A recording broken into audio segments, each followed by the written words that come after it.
Hello, everybody. How are we doing this evening? Hopefully, we're having a good night. Let me get myself situated in here. Hi, everybody. Alicia, did I read that you fell?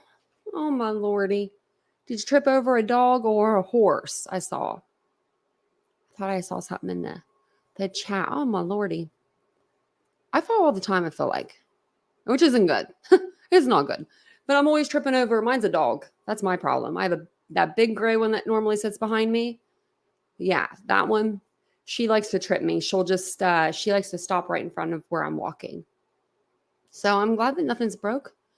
But man, your arm's in a sling. Oh no. Man, that's awful. I hate it. I hate it whenever I was like in a sling or, casted up or anything like that. I actually, I'm crazy. I'm a crazy person. Y'all know that about me. But I worked out when my hand was actually in a brace. It was in like a cast, and I fell off the treadmill doing that. So don't work out whenever your hand is in a cast because you're not supposed to be doing that. I also rode the bicycle, the stationary bike, when my foot was in a sling. I didn't care. I was still pushing. So, a horse. Oh my gosh. See, that's why I don't do horses. He just ran right on you. He walked on you. Oh my gosh. My friend, when we were kids, we went horseback riding. That's the first time I went, first and only time. And that thing bucked me off. I wasn't even on it for a minute, I don't think. Enough to not like it. And I was like, I'm never doing that again. And my friend was like, she was into showing horses and riding them. And she was like, what do you mean? That's nothing. Get back on. And I'm like, oh, nope, I'm good. So if you guys don't mind just taking a second to hit the like button, it does help the channel grow. I didn't know if I needed to pull anything up, but I guess I don't need to pull anything up right away. So yeah, thank you guys all for being here. We're going to talk Ruby Franke tonight. So I'm just going to get my notes out here, see where we're at, and welcome in to the chat. Let's see who kind of fills in the chat tonight. But yeah, like I said, just if you don't mind, to take a second to hit the like button, and I'm going to throw the channel membership in just in case somebody watching on replay, they might be like, hey, I want to become a member. Or if you're not a member and you want to become one, there's the link. So tonight I have a couple different things I wanted to show you guys because we've been kind of, I was on vacation for a week. So we had pre-recorded that week. And then since I've been back, we haven't covered Ruby Franke. So I was like, we should do that. And I have to get my Nancy. My Nancy's kind of moved back there. She's not looking so good. She's like facing the wall. So I'll have to fix her before we get started. But if you guys aren't sure about, the story or the case of what's going on with Ruby Franke and her children, which I'm sure we all are up to speed, she was a YouTube creator with the channel 8 Passengers with 2.5 million subscribers. Her and her 6 kids and her husband, they lived what appeared to be everybody's dream there for the first half of their 8 Passengers saga. And then things kind of took a turn and their parenting techniques started to change a little bit, getting to the point where it was just downright, I thought it wasn't even true. It was so bold. It's like taking Christmas from a child, taking a child's bed away, taking the doors off the hinges so there's no privacy, things of that nature. So then she gets hooked up with Jody Hildebrandt, and she decides to let go of her 8 Passengers channel and go with Jody Hildebrandt, and they started the connections. I guess it would be more of like a podcast, YouTube channel, where they gave life lessons for parents to give to their children about truth and love, but it was in reality not about truth or love in the slightest. Her son and her daughter was staying with her and Judy. I call her Judy. I don't know why. Jody. Her and Jody, and her little boy was bound, and he got out of his bindings. He snuck out of the house, malnourished. You guys know the story, I'm pretty sure. But, the neighbor called the police for him. And it's so sad because I just keep thinking about him, and I'm like, he must have been so, so scared. like just running. He had to run for almost the guy said like a block, like it would be like, you know, equivalent to a block to get to his house. So that's really sad. Let me pull this up so we can go ahead and get started watching this. So what Nancy's going to do for us tonight is she's going to get us caught up until like, you know, the last couple of days. And then we will go over some new developments that have come out. Also, the search warrants have been unsealed for Jody's house. So we'll go over those and then we'll watch the new videos that just came out as well. And one actually just came out a few minutes ago. I hate when this doesn't rewind. I have to do that. Sorry. How to make that weird noise there. So it would rewind. And then I'm going to have to move my Nancy here in a minute.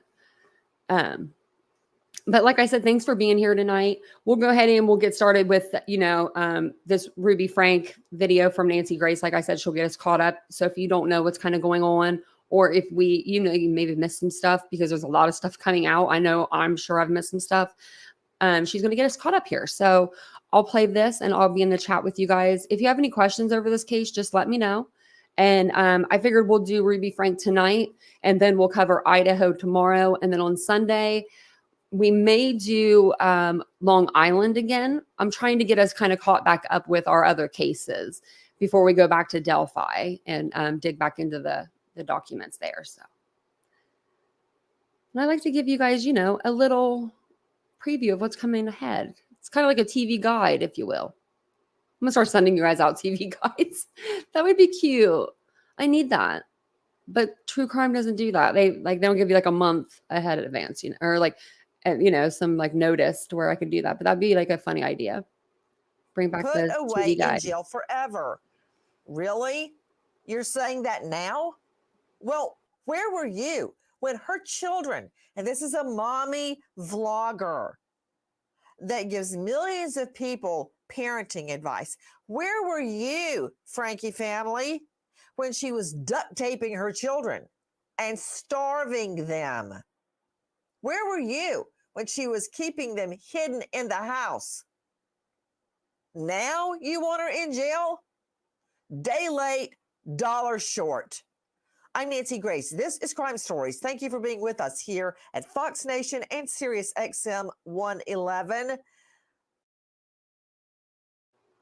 I have to say, I did say that the other day on the live, a day late and a dollar short. I don't know what it was about, but I did say that. So today when I heard this, I lost it. Because, you know, me and Nancy, we think alike. I figured we're like twins. We're twinsies. This now notorious mommy vlogger, you believe she is telling all of us how to raise children? You know, I learned that police or DFACS would go to the home and the children would actually hide. They wouldn't speak to the teachers or the school detectives that tried to find out what was going. And you know what? Shame on them, not the children, but the cops, DFACS, and school detectives who didn't follow up. When you have a child that basically hides from you when you're asking it a simple question, there's something horribly wrong. But they just dropped the ball. And it resulted in a little boy starved, bound with duct tape, sneaking out and running to a neighbor's home to try to get something to drink and eat. Yeah. And then when Ruby Franke ends up in court, guess what she does? I hope you're sitting down. You may need to lay down for this. She actually blames her children and said that at least one of them started watching porn when he was 3 years old and that they're molesting each other. What? Oh, did they starve themselves too and bind themselves with duct tape? Guys, let's just start at the beginning with a 911 call. Listen. I just had a 12-year-old boy show up here at my front door asking for help. And he's said he just came from a neighbor's house, and we know there's been problems at this neighbor's house. He's emaciated. He's got tape around his legs. He's hungry, and he's thirsty. I'm sitting outside with him on the front patio. And he asked us to call the police. So he's very afraid. and he's 12 years old. Okay, and are the neighbors out of their home, or is anybody looking for them that you can see? No, our homes are far enough away. I'm not sure. How did you get out of the house? Porch. He went out. He says he just left through the porch at the neighbor's house. Her name is Jodi Hildebrandt. Out here in Cayenne, the houses are far apart, so he walked just under a block to get to our house. He rang my doorbell and asked me to call the police. So it's my understanding with me, an incredible panel, but first to Emily Ashcroft, reporter, KSL.com in Utah. Emily, thank you for being with us. From what I'm deciphering from the 911 call, I'm sure we'll learn exactly the answers to all of these questions, is that the little boy wanted them to call 911. He's 12 years old and he's very afraid, emaciated, and bound with duct tape. Yeah, that's what it sounds like. He tried to get out, and that is a good strategy, to go to a neighbor's home and ask for emergency help in this situation. This kid must have been so afraid to run to a neighbor's and beg them to call 911. Let's listen to more of the 911 call to find out what else we can learn. His ankles are taped up, and he won't tell us why. Okay. But he has duct taped around each ankle. Yeah, there's sores around them. I think there's a good chance he's been. He also said. Oh, and he has them around his ankles. I mean, his wrists as well. Okay, this boy has been. He needs.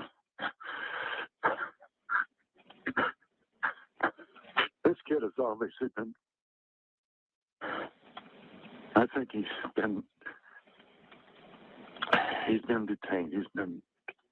He's obviously covered in wounds. Okay. Let's get the paramedics headed over that way, okay?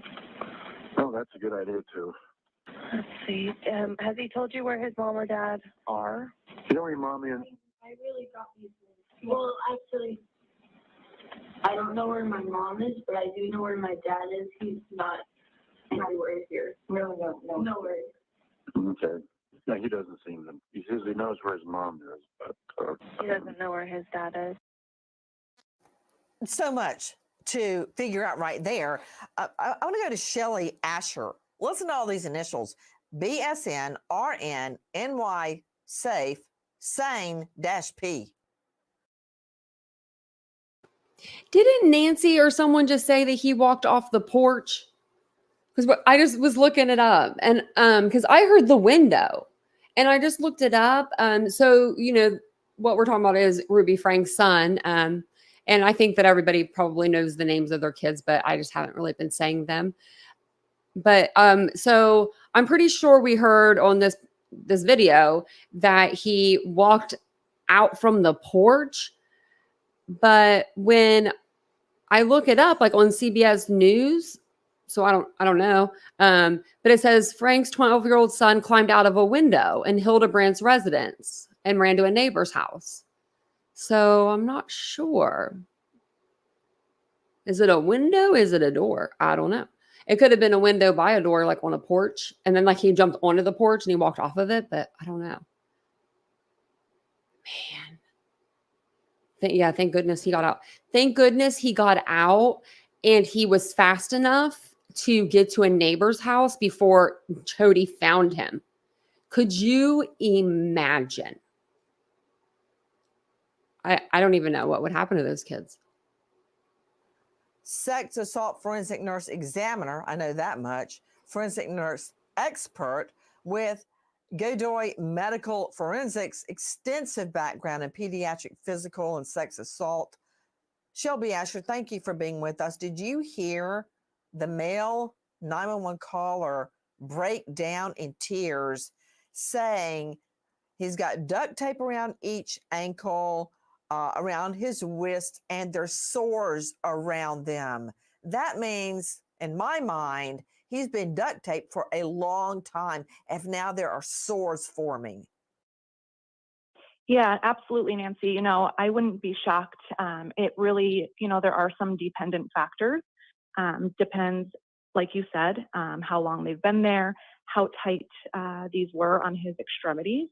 But yeah, generally, I'd expect to see some patterned injury, meaning ligature-like marks around, in this case, his ankles and wrists. I definitely expect to see abrasions, lacerations due to, the shearing of the skin in those areas. What do you mean by shearing of the skin?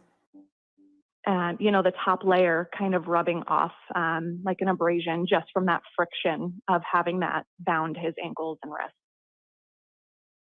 I'm just thinking about this little boy and his little sister that was back in the home. Listen to more of that 911. I know where my dad is. He doesn't live. He just says he doesn't live around here. Okay. And is your mom around here? Have you seen her lately? No, 50%.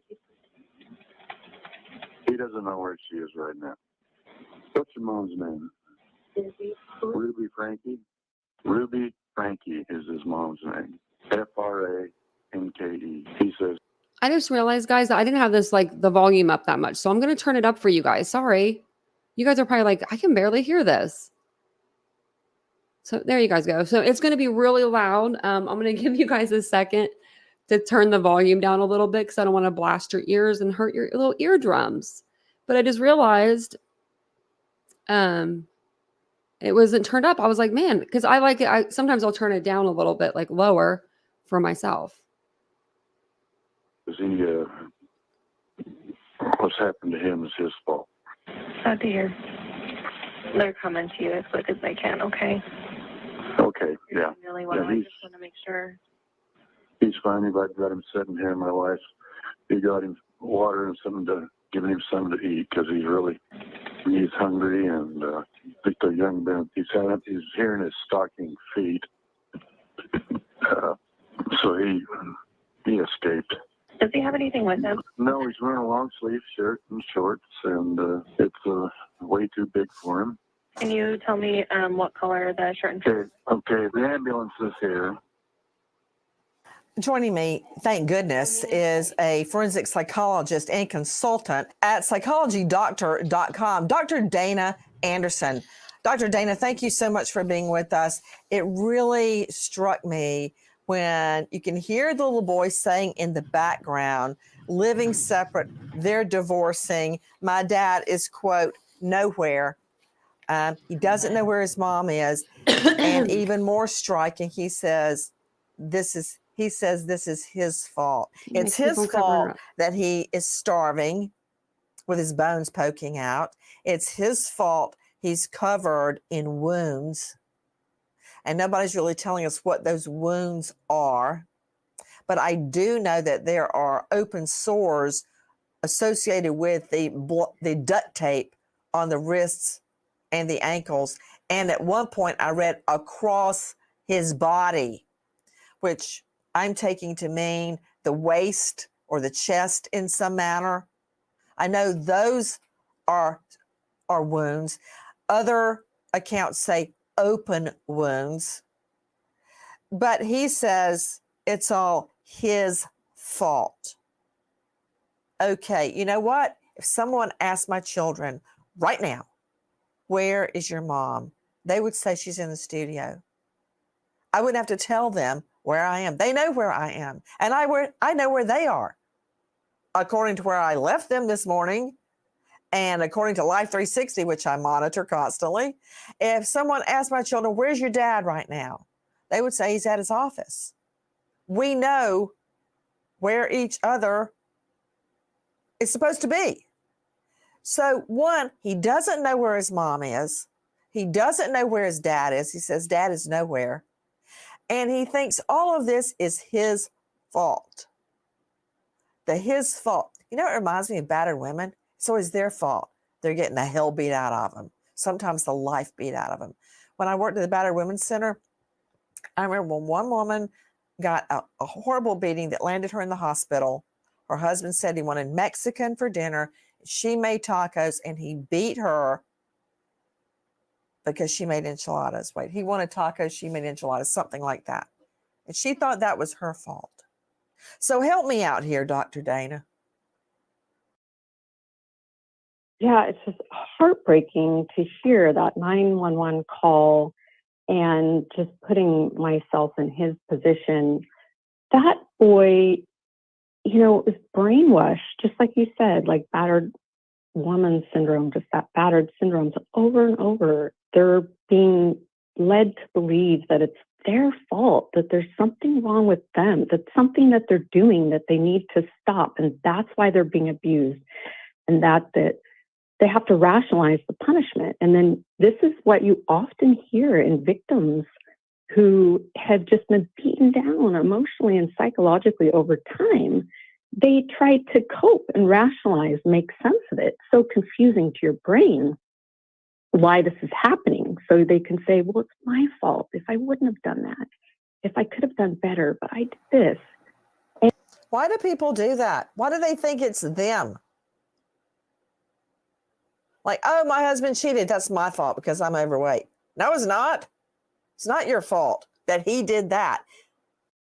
if you isolate a victim for so long, and isolation is what's happening in this case, and you only have that authoritarian figure telling you, it's like brainwashing. Okay, I got a theory, Dr. Dana. What about this?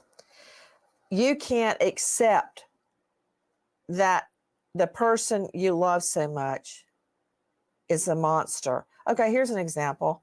A friend told me about an acquaintance that shot his dog with a BB gun repeatedly, and the dog kept crawling toward the owner. The dog, that's the only thing the dog knew. This is who feeds me. This is where I sleep. This is my, I guess, master.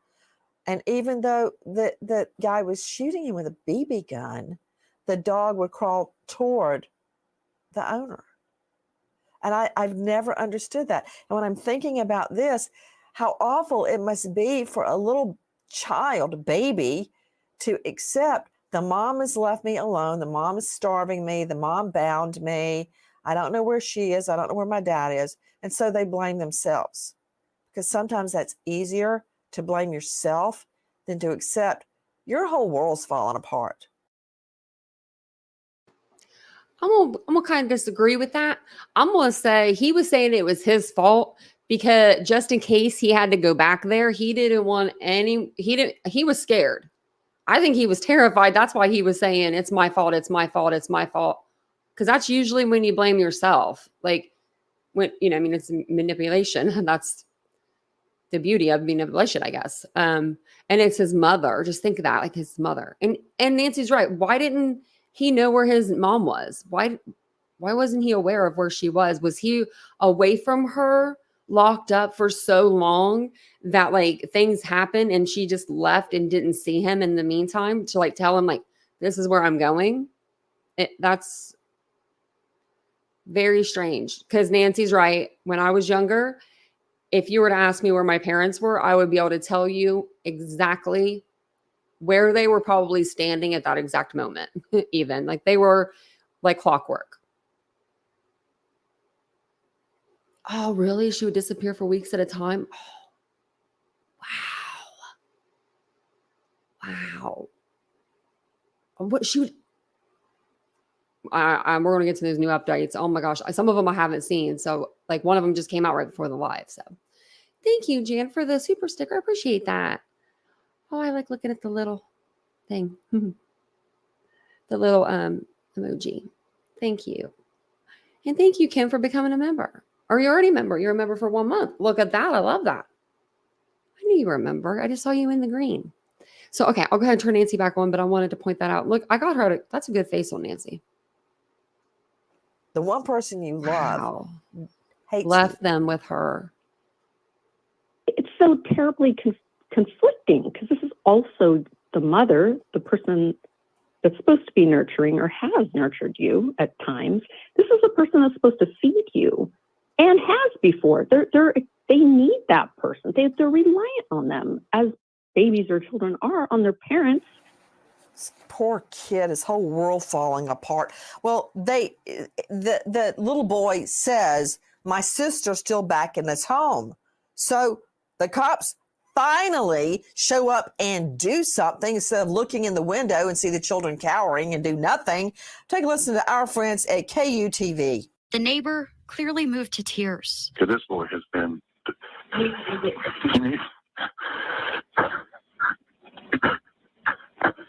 This kid has obviously been.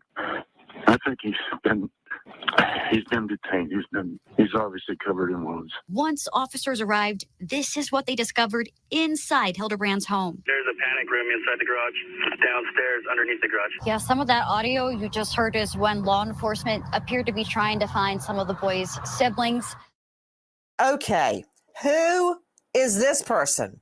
Hildebrandt. Emily Ashcraft with us, KSL.com. You're saying that you believe Jodi Hildebrandt was a marriage counselor to Ruby Franke and her husband, who was, quote, nowhere. Is that right? That's what family has said. So that's Okay. kind of the initial yes. how they met. And eventually she moved into their Springville home. And then Who moved into whose home? Jodi Hildebrandt moved into the Franke home for a little, or was at least staying there for a little bit. So Emily Ashcraft, let me understand this. Jodi Hildebrandt, we believe, was a marriage counselor to vlogger mom with over 2 million followers, Ruby Franke. She then became a friend, moved into the Franke home for a period of time, and then it looks like became her co-host on Connections, a kind of an offshoot of 8 Passengers. 8 Passengers was Ruby Franke's show, for lack of a better word. Yeah. Okay. Yeah. So more recently, that's the YouTube channel that they've been running, and they have an Instagram together called Moms of Truth. Oh, dear Lord in heaven.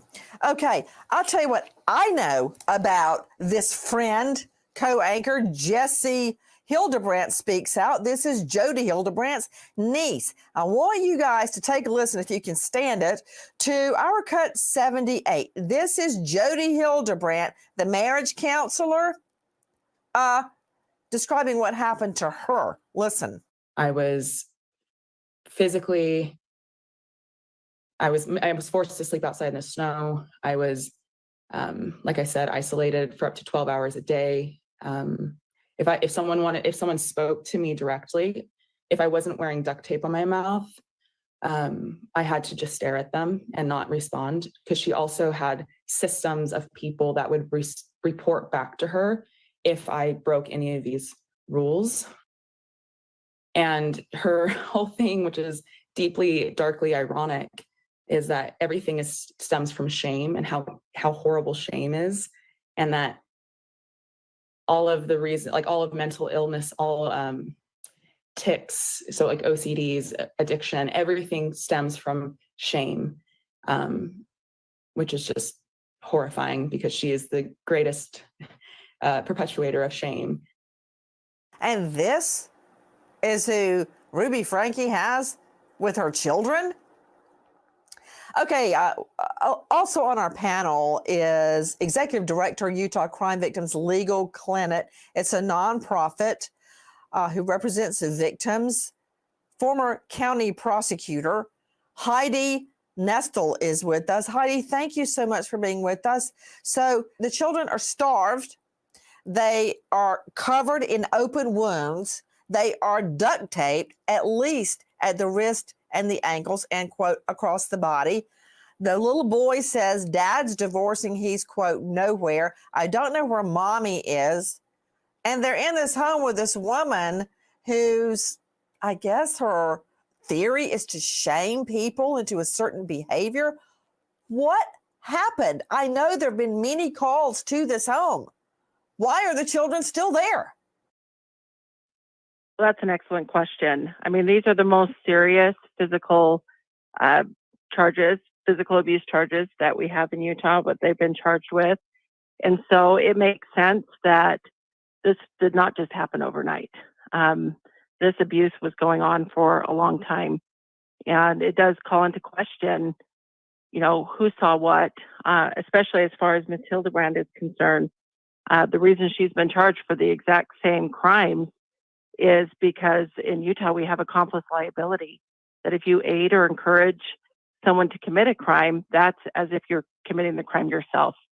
And so it's appropriate that she's been charged and likely will be held accountable for these atrocious crimes. You know, Jason Jensen is with me. I agree with everything Heidi Nestel just said, Jason Jensen. Jensen, private investigator, owner, Jensen Private Investigations, co-founder of the Cold Case Coalition, and you can find him at jensenprivateinvestigations.com.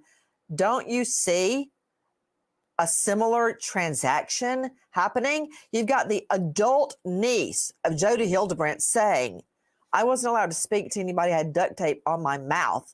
And now we see these children bound in duct tape. What about that, Jason Jensen? I'm not surprised. I mean, clearly from what the... How can you sound so calm? I'm just curious. I'm not surprised. I'm surprised as hell. And I see it every day. But the hypocrisy. Hold the phone. Nancy don't cuss.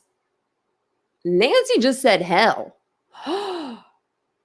Nancy doesn't cuss. She spells out HE double hockey sticks still. That's what she says. HE double hockey sticks. You know she's mad when she's... I haven't heard that in a long time. Yeah, she mad. Look at her face there. She is mad. I gotta take that back 15 seconds. I gotta hear that again. I'm sorry. I've never heard her because I always like laugh so hard in my head when she spells out hell, because she'll say WW or HE double hockey sticks, and it makes me laugh because it takes me back to being a kid and saying that, because we weren't supposed to say bad words. You've got the adult niece of You Jody get 'em, Hildebrandt Nancy. saying, I wasn't allowed to speak to anybody, I had duct tape on my mouth. I am here and for now this we too. see these children bound in duct tape. What about that, Jason Jensen? I'm not surprised. I mean, clearly from what the... How can you sound so calm? I'm just curious. I'm not surprised. I'm surprised as hell. And I see it every day. But the hypocrisy of this woman being a mommy vlogger, look, I do the best I can with the children. I do. And I know I'm not an expert. And it would be a cold day in HELL that I try to give parenting advice. I want people to give me parenting advice. And her children are duct taped. They're starved, Jason Jensen. Well, yeah, I'm shocked. Where's but the reason outrage? why... Probably because I'm not going to disrupt the show by personally being emotional about it. That makes me feel better by... about you. You're trying to save crime stories. Okay, go ahead. Exactly. So basically, the reason why I say I'm not surprised is this came out of somewhere in her past. It wasn't just something they invented. So clearly, this is something that she's been cultivating and using in her past, I guess, therapy sessions, which clearly is, in my definition, cruel and unusual for what she's, using against her own family members, let alone, the Franke family. What she put these kids through is cruel, it is torturous, and it is criminal. So it's going to be hard for them to justify. And then, for what Ruby Franke tried to raise in her hearing as the excuse for it is abhorrent.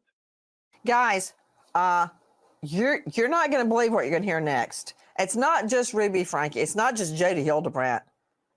The system had a hand in this. Brad Watts is joining me. Listen to this, Brad. Our cut 6061 from KSL. Records reveal officers responded to Franke's home in Springville 15 times between March 2019 and last week.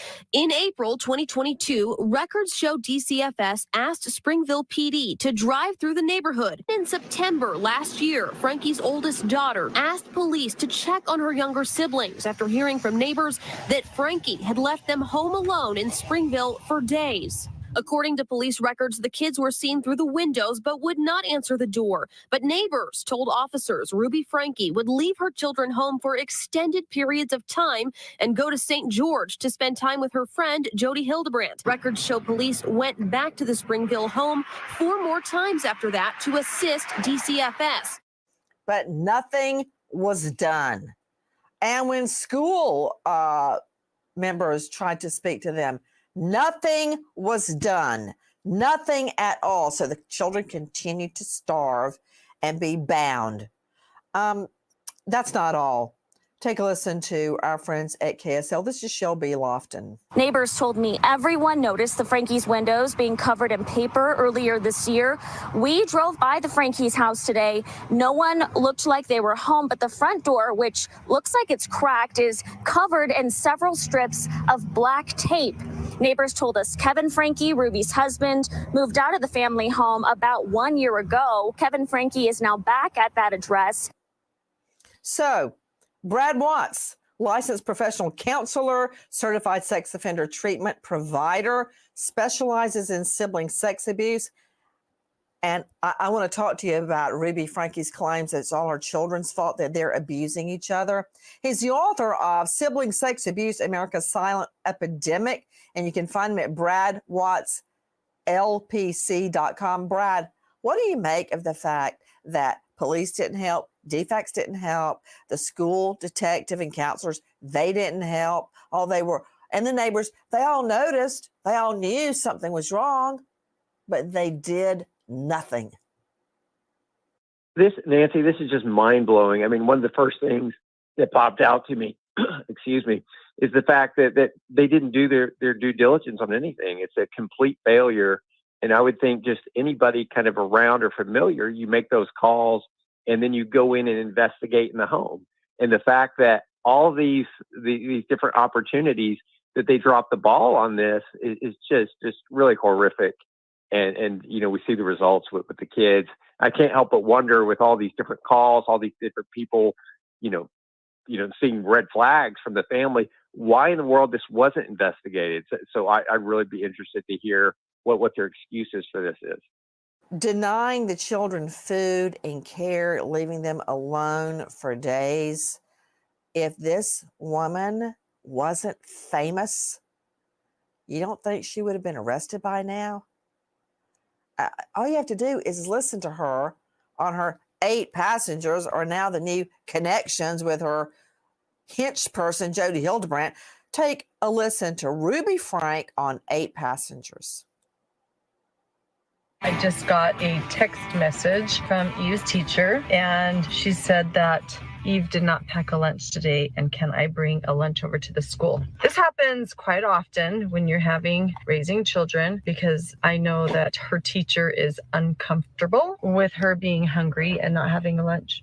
And it would ease her discomfort if I came to the school with a lunch. But I responded and just said, Eve is responsible for making her lunches in the morning, and she actually told me she did pack a lunch. So the natural outcome is she's just going to need to be hungry. And hopefully nobody gives her food and nobody steps in and gives her a lunch. And my kids are literally starving. I hesitate to say this because it's going to sound like I'm like a mean barbarian, but I told the kids, I said, I'm not even going to let you eat breakfast until you get your chores done. You're the mother and she is the child. This is not a relationship where you trust her.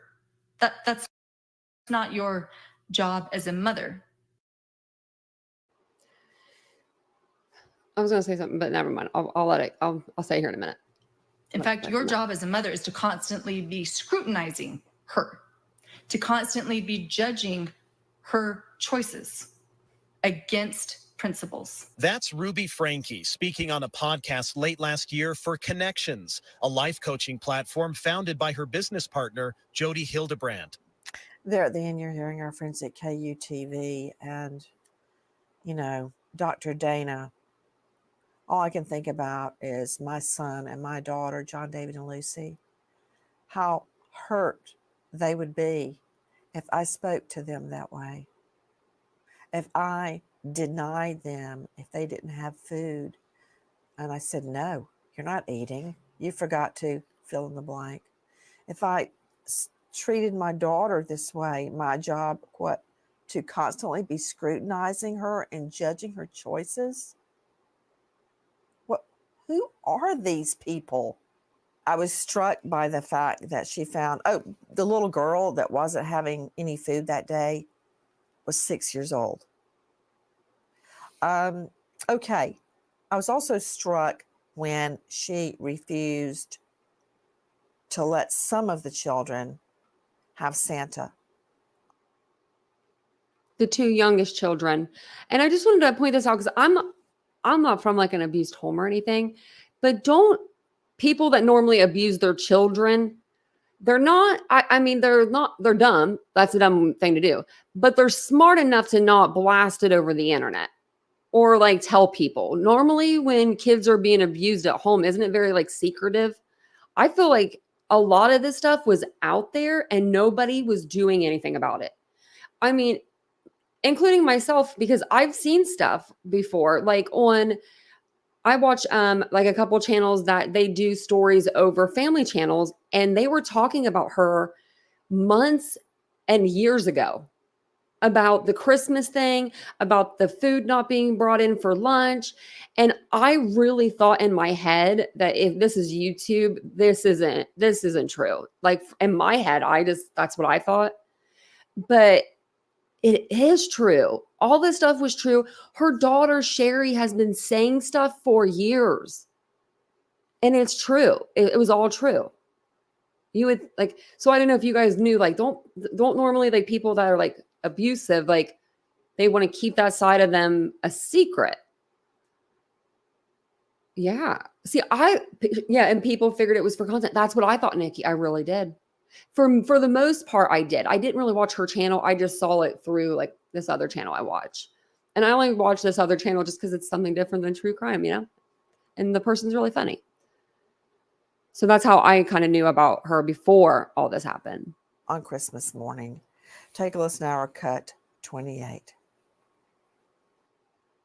So we sat down with them and we let them know how deeply sorrowful we've been because of the choices that they've been making and how it's affected their teachers at school. It's affected their peers. It's affected our home, the siblings. And we just laid it out very clear. And we told them that this year they are not going to be visited by Santa.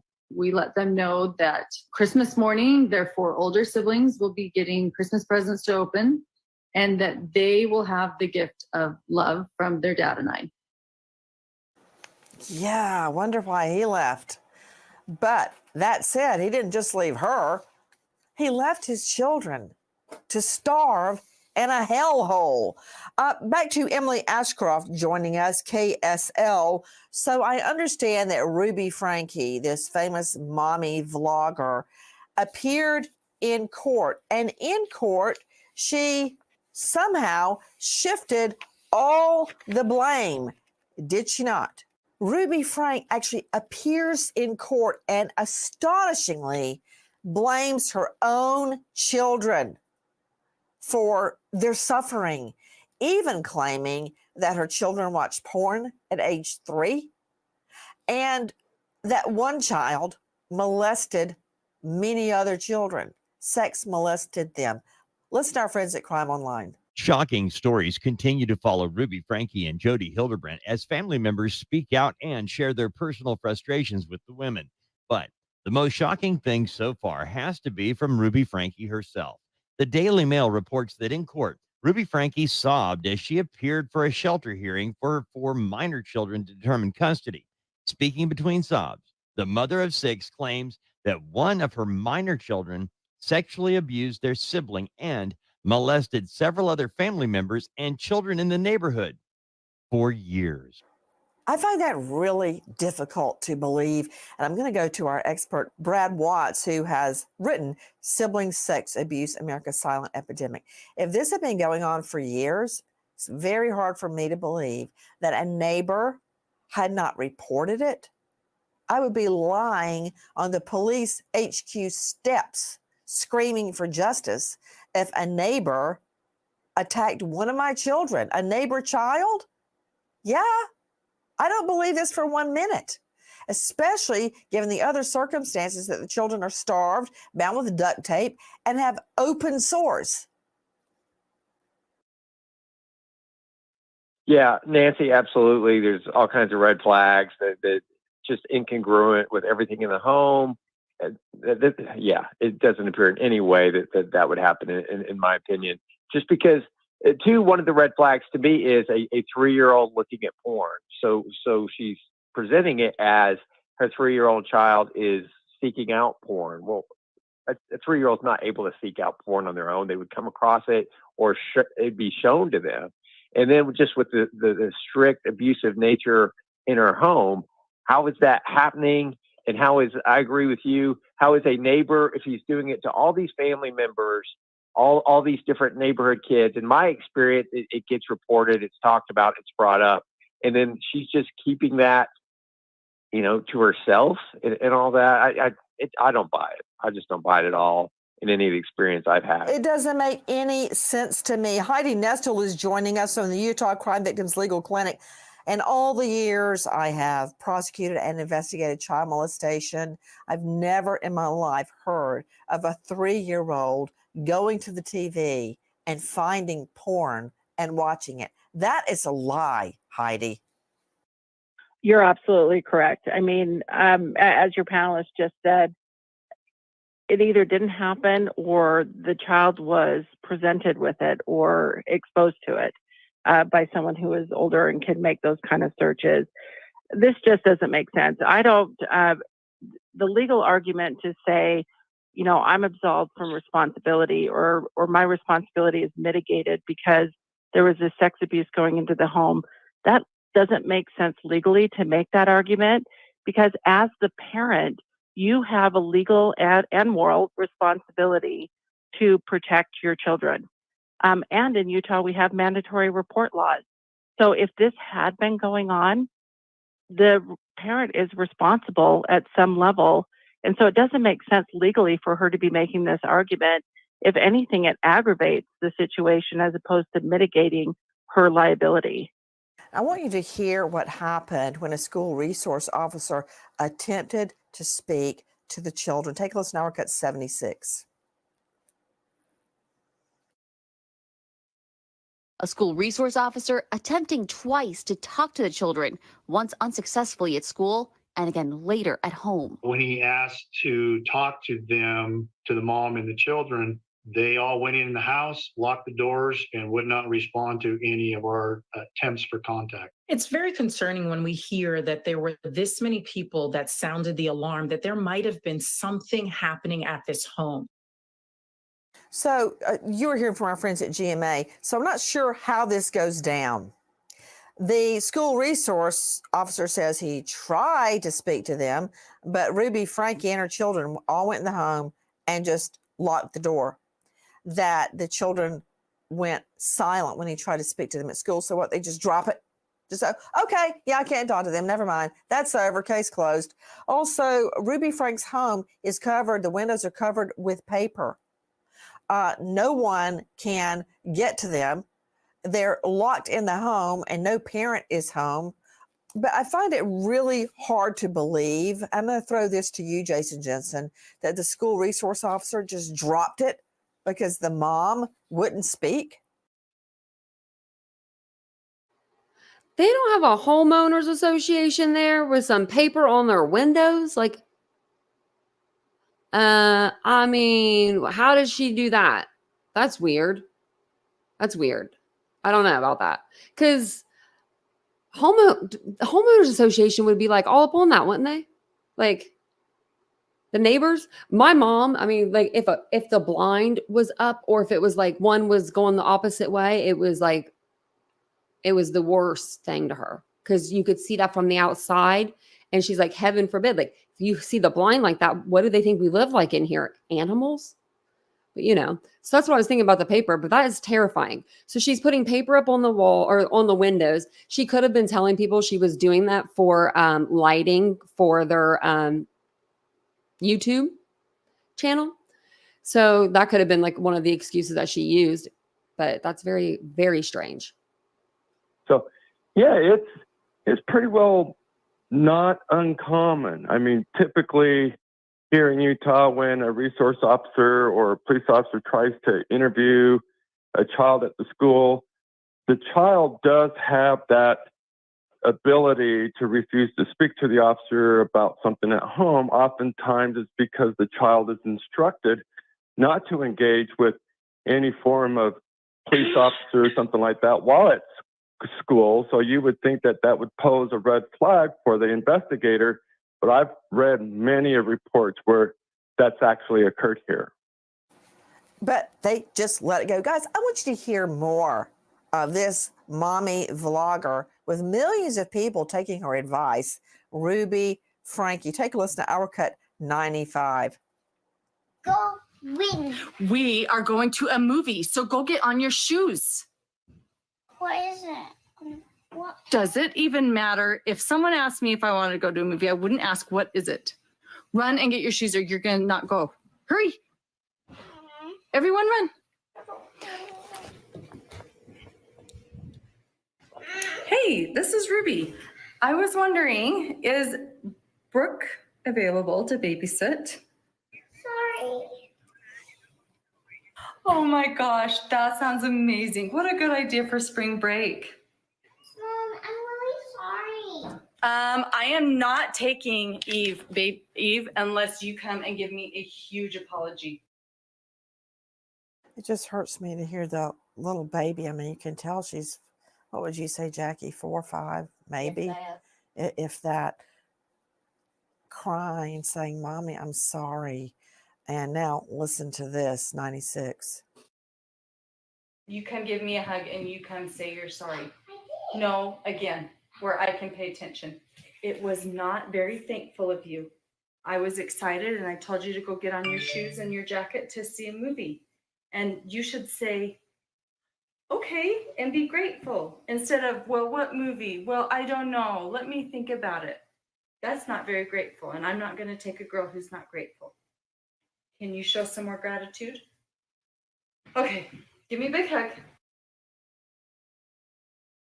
I mean, is that common to force your victim to apologize to you? Just trying to figure that out, Brad Watts. No, I mean, it's so hard to listen to, Nancy. I mean, just, these children and the way she treats them. And, I keep thinking that with my therapist eyes, just this family and these kids and how much they need to be in therapy and all that they're going to have to work through. And again, kind of going back to your point, where's dad, fighting for these kids, getting them. I think he needs to be behind bars too. He's responsible. You can't just drive off and leave your children with a demon from hell and then act like you had no responsibility at all. So when she is brought into court, and by the way, isn't it true, back to Emily Ashcraft, KSL, is it her or Hildebrandt that claimed that they have an ailment and they're on the sick unit where they get better treatment? I think they've both had some medical issues since they've been in jail. So I think both of them, but most recently Hildebrandt apparently had some significant medical issues that was filed in court documents. Mm-hmm. What issue? It was vague as to what those were, but it was. I bet it was. Both of them amazingly get medical issues when they go behind bars and they end up in a much better position in the sick bay. Guys, I want you to hear more of what Ruby Franke did, as if she hasn't victimized her children enough. After years of watching Ruby Franke promote herself as an expert at parenting, family members now feel it's time to speak out and set the record straight. To that end, Franke's sister-in-law, Cynthia, told the Daily Mail, quote, "I don't think she should get out on bail. I do believe the allegations against her. After all of this, she should be put away forever if convicted." Cynthia is the wife of Franke's older brother, Alan, and she said she had no idea what was going on behind closed doors. She said, quote, "I don't know what to believe from her. I think she's lying. She's putting the blame on her 2 kids to validate what she did to her children. At this point, I think she'll say anything to save herself." To Shelby Asher joining us, a forensic nurse examiner. How often is it that I see children victimized while everybody stands by and twiddles their thumbs? Yeah, so, not common.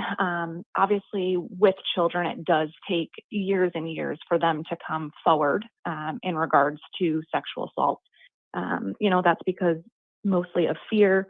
They are taught to believe that nobody's going to believe them, nobody's going to listen, nobody cares. As far as sibling sexual assault, it is one of the least reported. So it is hard to establish and understand the prevalence. But if that were happening, the question that comes into play and that comes to mind is, if this is happening, where are they learning this behavior from? Are they repeating behavior that they've experienced? Often children do reenact what they've experienced. I'm very curious. Heidi Nestle is joining us, Executive Director, Utah Crime Victims Legal Clinic, and you can find her at Utah Victims Clinic. Heidi, I think it would be a simple matter of getting the other children to testify, especially the older daughter who was so worried about her siblings, she called police to go check on them. There's a reason for that. You're right. And you can be assured that the children are going to be interviewed. That's standard practice in criminal investigations. And in Utah, we use a Children's Justice Center system where I'm confident that each of the children will be interviewed by a forensic interviewer. And so hopefully now they'll have the opportunity to talk about what's happened to them, how they've been raised, and the different potentially abusive scenarios that they've had to endure. So this investigation is going to take a while, but assuredly these children will be interviewed and have that opportunity to speak about what's happened to them. If you know or think you know anything about the mistreatment of the children of Ruby Franke and the husband, Kevin Franke, or any knowledge regarding Jody Hildebrandt, please call. Better late than never. Tip line 251-847-2202. Repeat, 251-847-2202. We wait as justice unfolds. Goodbye, friend. So that was the first part I wanted to show you guys of Miss Nancy, which I moved her, so she's behind me now, which I was just thinking a minute ago. I wonder if she scared the renovation guys yesterday. I bet she did. She's pretty scary. She had 2.5, 2.6 million followers. She had a huge following. Their videos were racking up millions of views. They were making in ads alone millions of dollars, I guess. I don't even know those kind of numbers or what kind of money that looks like, but they were making it. And she was abusing her children on the 8 Passengers channel. And a lot of people, like I said, were coming out and they were saying that this is what she was doing. But I don't know. I don't know why people weren't taking it more seriously. I think there's a lot of people that need to be held responsible for what's been going on with these kids. So, thank you. I appreciate that. Although I appreciate that. I decided to wear a different color today. I'm usually always in black or gray. But I wanted to share this with you and read this this search warrant with you guys, because the search warrant was unsealed for Jody and for Jody Hildebrandt's house and what they seized and all of that. And it is, let me tell you, it's a lot. I have to pull it up page by page. So let me just see if I think this is it. Yeah. So this is it here. I wish I could, maybe I can blow it up a little bit more. Let me do that. I hate trackpads. I hate them so much. Oh, there we go. I'm I hate them so much. I really do. I never can get them to work right. And I mean, it's a good one. It's a MacBook, so I don't know. So I'm going to read through this, and some of this stuff is very, very graphic. So just trigger warning. But this is the state of Utah, County of Washington. The undersigned affiant, Sergeant Nichols Tobler of Santa Clara Evans Police Department, upon an oath of written affidavit subscribed under criminal penalty, declares that your affiant has reason to believe. Let me move the chat actually over here so I can see you guys while I'm reading. Oh, to have vision in both my eyes again. That'd be something. Just for like a minute, just so I could see what all you guys could see. I forget. Because I don't know if I'd even be able to see that if I had. I think if I had two, I would. So it says that your affiant has reason to believe that on the premises known as, and it has it redacted, further described as the Southwest style home in the redacted, the home sits on a corner lot that faces redacted with a number redacted posted on the east side of the driveway. The home is dark brown in color and has decorative rock affixed around the front entry.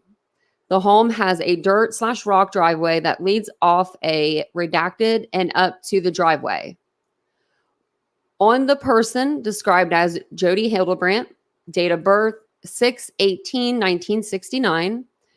On the items described as property used in the commission of the criminal offense of child abuse in the city of Ivins, county of Washington, state of Utah, there is now certain property or evidence described as any and all rope used to bound the victim, duct tape style tape used to bound or cover wounds from being bound by rope, plastic or shrink wrap used to cover injuries, or any other items used to bound or cause bodily harm to an individual, or consistent with the criminal charge of child abuse, neglect, or endangerment. Could they not afford Band-Aids? They're shrink wrapping and duct taping wounds.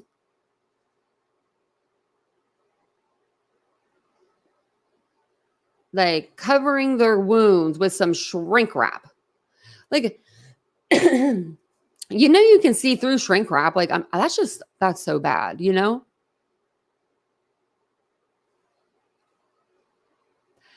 Any other victims that could be suffering from child abuse located inside the home and that said property or evidence.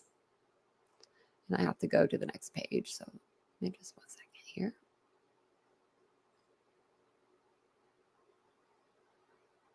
Was unlawfully acquired or unlawfully possessed, has been used or is possessed for the purpose of being used to commit or conceal the commission of an offense, or is evidence of illegal conduct. Affiant believes the property and evidence described above is evidence of the crime or crimes of CA. That's what we're gonna shorten it. 76-5-109. The facts to establish the grounds for issuance of a search warrant are. So this is going to go over why they believe they should have the search warrant given to them. I am employed by the Santa Clara Evans City Police Department, and I have been since 2010. I am assigned to the patrol division as a sergeant. I graduated post and have a basic knowledge of alcohol, drug, and street level crimes. I was assigned to the investigation division and served as detective for the Santa Clara Evans Police Department for approximately 5 years. I have participated in numerous investigations, including property, person, and sex crimes. I have attended and completed an advanced sexual assault investigation class and a crime scene academy where I received advanced training in crime scene investigations, evidence collection, and processing. On August 30th, 2023, officers responded to a report of CA located in Ivins. Upon arrival, officers found that a redacted had duct tape around their ankles and appeared to be emaciated because the victim was abnormally thin and weak. Medical personnel removed the duct tape and located open wounds. The victim informed officers and medical personnel that the wounds were from the rope and that was used to tie the victim to the ground. So he was tied to the ground. The victim informed officers that Jody put the ropes on their ankles and wrists and that they used cayenne pepper and honey to dress the wounds. So no alcohol needed over here. What's the other stuff that used to burn that peroxide? I used to bubble white. As a kid, you'd hate it. It didn't even really burn. But, it stung a little. But peroxide, they don't need any of that. They've got cayenne pepper and some honey up in the pantry. We're good. I don't understand. What would that even do to, like, I mean, wouldn't that burn? I would say pepper would burn. Would cayenne pepper burn? I would say so. And honey, what would honey do? Like to a wound. And who the hell thought of that? Like, I just don't get that. The victim told the officer and two other siblings were told the officer that two other siblings were in the home when redacted left a redacted year-old. Officers identified Jody as Jodi Hildebrandt, date of birth 6/18/69, and found that she resides around the corner from where the victim was located. Jodi Hildebrandt's address is redacted in Ivins. Officers responded to the residence and conducted a protective sweep to ensure no other individuals were in need of emergency medical attention. During the sweep, officers located one juvenile who was reluctant to speak with officers. The other juvenile was not located or has not been located. Officers identified a possible safe room in the basement that is locked and is unknown if anyone is inside. I am requesting a search warrant to obtain any and all evidence relating to child and to access the possible safe room to determine that there are no other victims inside.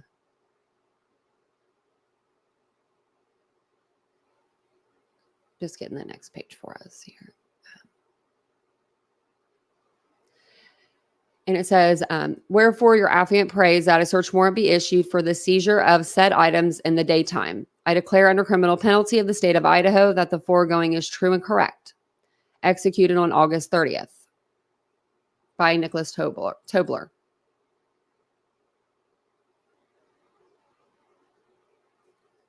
Really? You have an allergic reaction? Oh no.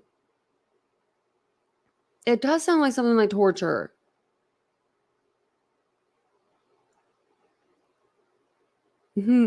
Someone making a mess over there, Jan?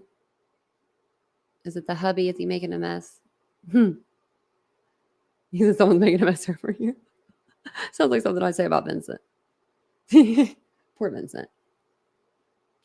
Okay, let me get this next paper ready for you guys because they list the items and stuff that they even they take out. It's crazy.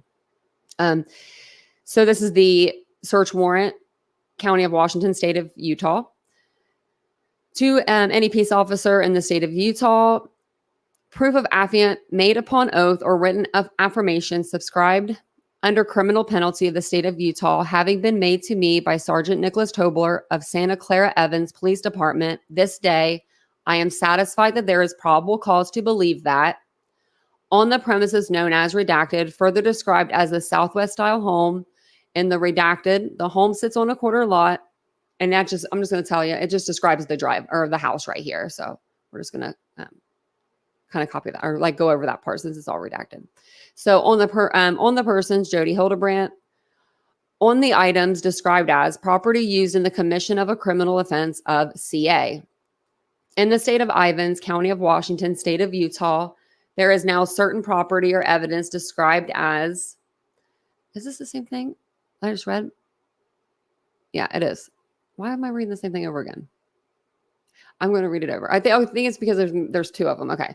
Any and all rope used to bound the victim, duct tape style tape used to bound or cover the wounds from being bound by rope, plastic or shrink wrap used to cover injuries or any other items used to bound or cause bodily harm to an individual or consistent with the criminal charge of CA, neglect, or endangerment. Any other victims that could be suffering from CA located inside the home. And in my opinion, Kevin needs to be arrested. He should have already been arrested. In my opinion.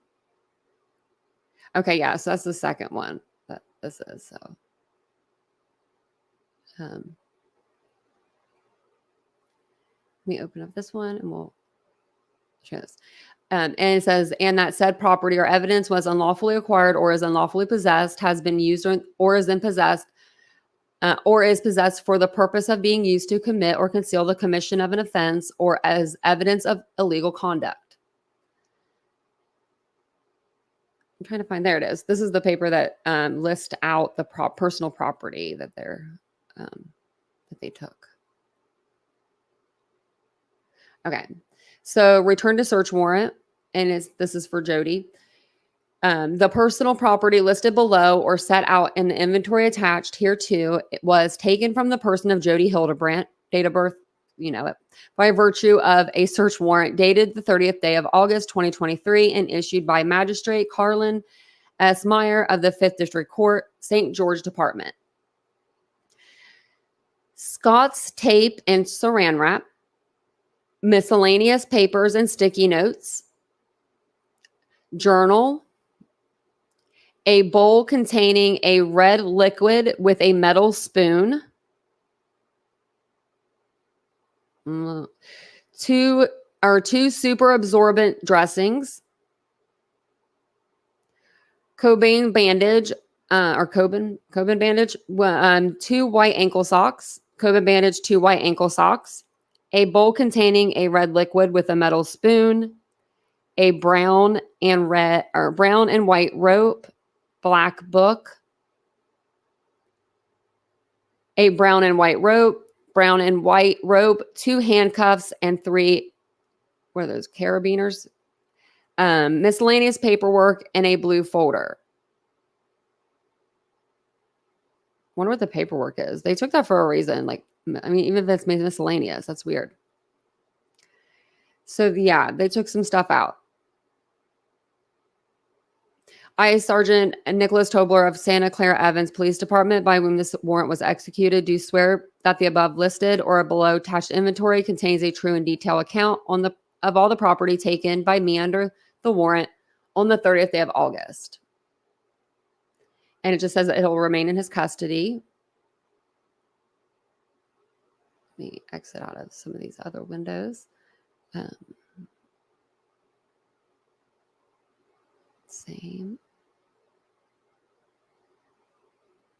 I want to make sure I didn't miss anything.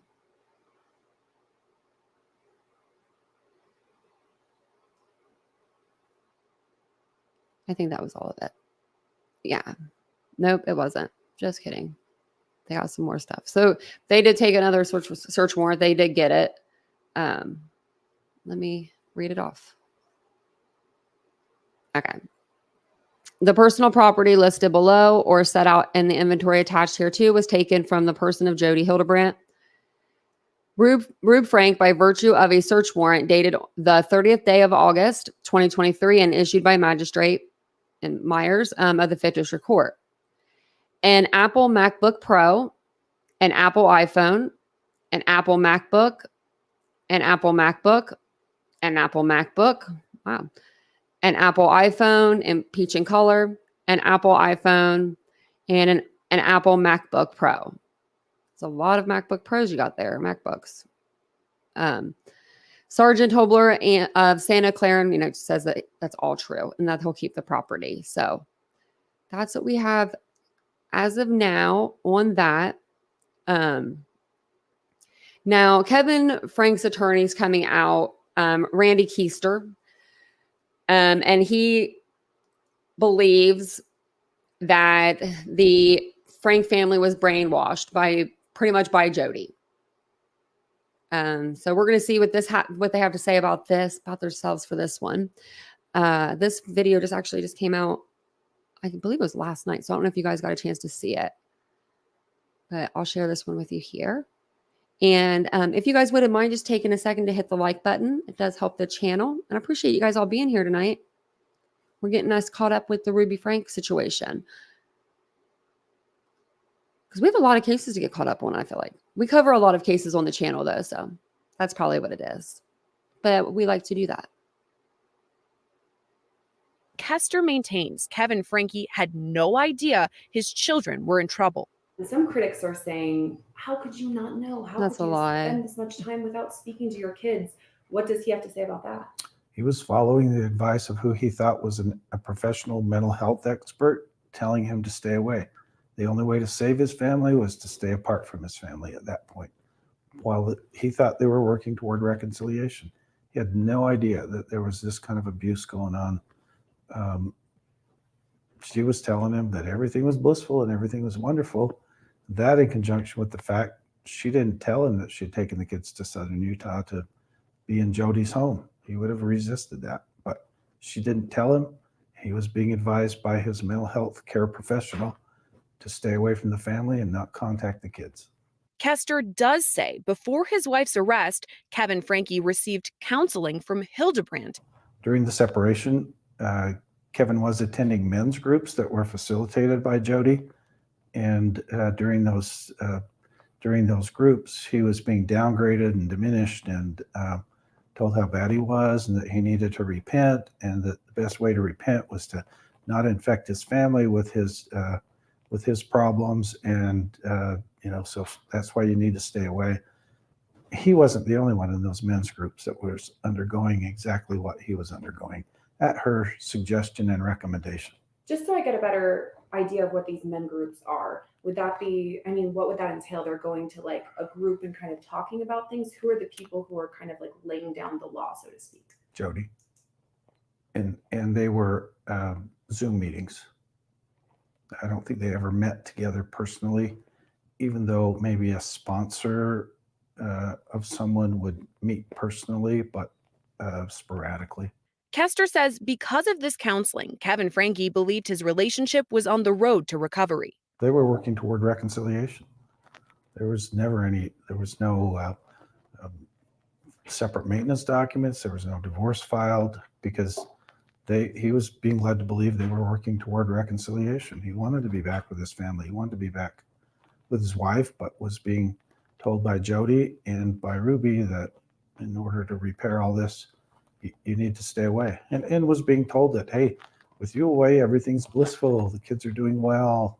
Everything's just great. On Monday, both Ruby Franke and Hildebrandt were set to appear in Washington County Court for a status hearing discussing bail. Law and Crime Network was at the courthouse when attorneys filed a motion to delay the hearing. Kester tells us the hearing was pushed because attorneys received new and crucial information from law enforcement, but couldn't give us the specifics. He also says his client isn't quite ready to speak publicly. And when you and I had texted previously, I asked whether Kevin wants to speak, and your reply was interesting to me in that you said Kevin does want to speak, just not now. Correct. So if not now, when? When the dust has kind of settled. He just doesn't want to jeopardize.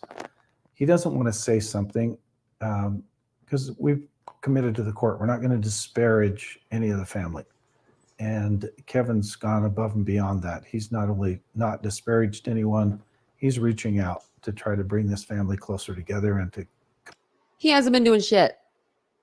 No, he hasn't. He hasn't been reaching out to keep his family close. If he did, he would have saw his kids. When was the last time this guy saw his kids?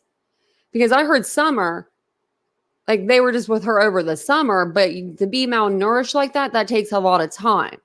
So they would have had to have been malnourished for the whole damn summer, or he knew. And if he didn't know that they were being starved at Jodi's house, he damn for sure knew about all the other stuff that was going on in his own damn home because it's on YouTube. They made YouTube videos out of it. And he was right there, right beside her. When she was doing all this, he was right. He was down for it then when the royalties were coming in. But then all of a sudden, she does go hook up with Jodi, and her following is what, 5,000 subscribers or 2,500, I think. So she went from 2.5 million to like 2,500. I don't know why she just didn't rebrand her 8 Passengers channel, the Connections channel. To me, that's weird. I would have done that if I was like going to move channels. Kind of heal wounds. He should be arrested. So I don't understand it. Speaking out, I think he wants to accomplish the objective that he wants to get his family back together. But I think at some point he'll want to tell the whole story. I just don't think this is a time to declare war. And he and I have counseled, and we believe that this is a time for healing. A lot of bad things have happened to this family, and he values his family and he values his children above all. And he's committed to doing whatever it takes, even if it's him remaining silent. He's committed to doing that in order to make the future better for his children. Meanwhile, Kevin Franke is fighting for custody of his children through a series of juvenile hearings in north central Utah.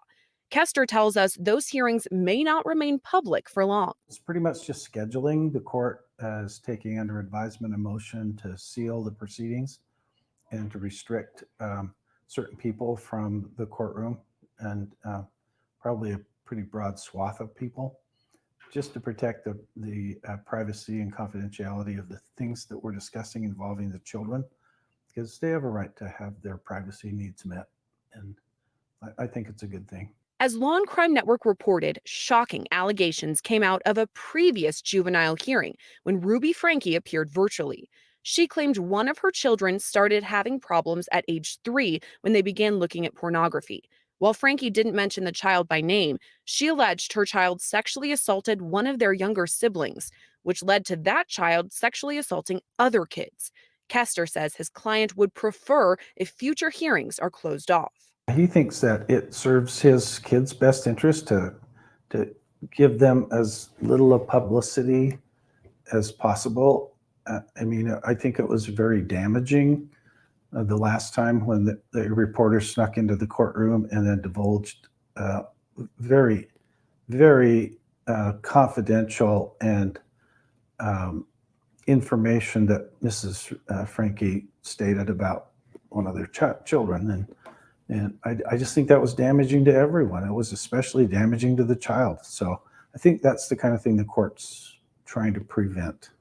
He wishes it wouldn't have been published, but in terms, because it's involving his son in a very confidential matter, I shouldn't comment about that. I shouldn't comment about my client's belief about that. Meanwhile, Kester doubles down, saying he believes the entire Franke family was brainwashed at the hand of Jodi Hildebrandt. It's a very delicate situation. These kids have been horribly, horribly brainwashed, indoctrinated, and it's scary. Brainwashed by who? Jodi.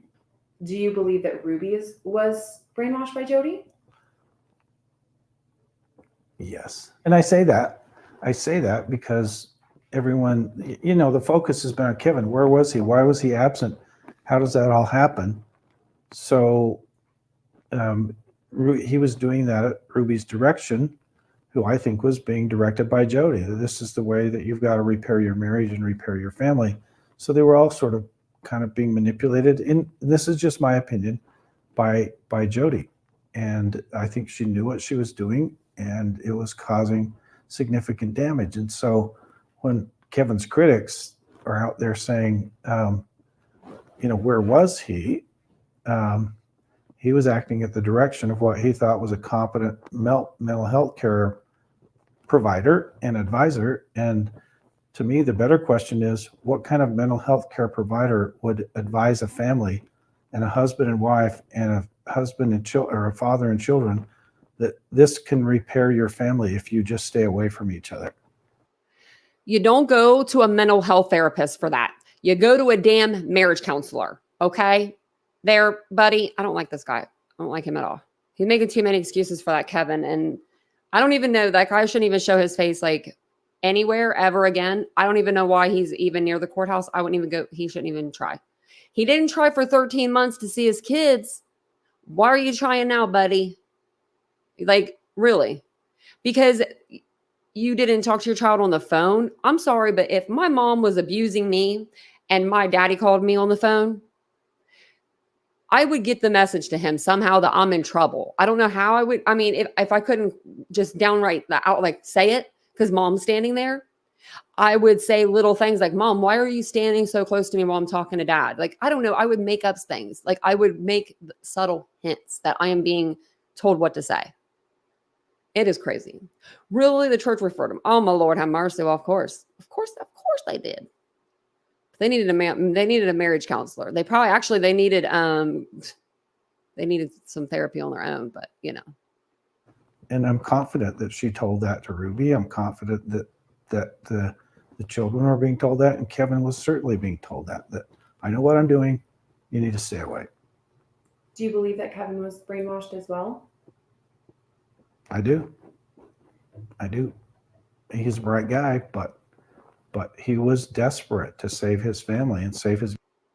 I'm going to call it. I'm going to call it right here. I'd be surprised if another woman doesn't come out and say, I was dating Kevin. We've been hanging out for 13 months or 11 months. Just saying. I wouldn't be surprised. marriage. He loved his kids. He loved his wife. What keeps you away And from your he was kids for 13 desperate months? to have that come back together. But it was Jody's intervention that prevented that. And it was manipulating him, saying, if you just do this, if you just overcome your greed and your selfishness and your narcissism, you will get your family back together, but you got to stay away and you got to repent. And so he was following, again, what he thought was expert advice. And that's why he was so distraught and felt deceived and disappointed and frightened when this all came out. Kester says it was Hildebrandt's involvement that unraveled the Franke family. It's a lot I want to tell you, but probably shouldn't at this point because it's kind of delicate between the state and him trying to get his kids back. So, but there's a lot to be told. There's a lot of chapters in this book, and the more I dig into it, the more I've said this before and I'll say it again. I think that Jody is in the middle of all this, and I describe her as an onion with an octopus inside. The more layers you peel back about Jody's life and connections, every time you peel back a layer, an octopus tentacle comes springing out. There is a lot to be told. This is a fascinating and tragic event in their lives, and will probably have lifelong effects. It's gonna take him a long time to help these kids get through this, the trauma that's been perpetrated on them, and but he's up to it.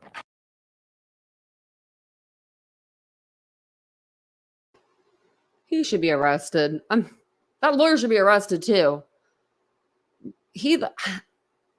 I know that he's a lawyer and that's what they're supposed to do, but I wouldn't be able to do that with a straight face and not a disgust look on my face. I mean, for God's sakes. They were married. They were together for like 20 years or longer. He knows who she is. I'm sorry, but you don't just change like that after 20 years. You don't just become that person after 20 years and not in 6 kids. And your youngest child is 10. No, I don't believe it. I don't believe it. There was this video here. I want to show you guys. It was like 3 shocking details of Ruby Franke, Jodi Hildebrandt alleged CA surfaces. It says this case builds. I didn't get to see this episode, so I was going to watch it with you guys. The other ones I got to see, but this one I didn't. Let me share it with you guys so we can all watch it together. Hey, Cats Life, welcome in. Welcome in, everybody. If I didn't see yet, whenever we were watching that. Miss Nancy's behind me. She keeps making me laugh. I was going to see if it said right here. It doesn't. I think it's just going to kind of cover what we were talking about, though. But we'll watch this one here. And then I know that there are a couple like super new videos that just came out like right before the live that I'll play, and they'll be like the newest updates, so we'll play those ones. And they're these ones are all kind of shorter, so oh, actually wrong one. Just kidding, I shared the wrong one. I went too fast.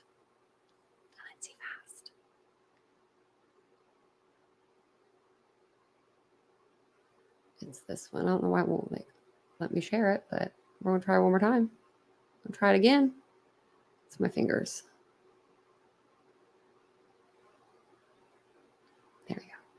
These children before pouring honey or pepper on their open wounds.